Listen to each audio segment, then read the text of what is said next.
আজকে মরলে কালকে 2 দিন পরের দিন কেউ কাঁদবে না।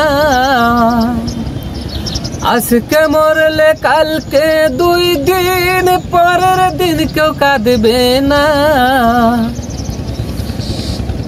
যাদের জন্য করছো কামাই মরলে তারা চিনবে না। থাকতে সময় করো আমল, থাকতে সময় করো আমল, ঈমান করো খাঁটি। ওই কবরে যাইতে হবে 3.5 হাত মাটি। আজকে মরলে কালকে 2 দিন পরের দিন কেউ কাঁদবে না। আজকে মরলে কালকে 2 দিন পরের দিন কেউ কাঁদবে না।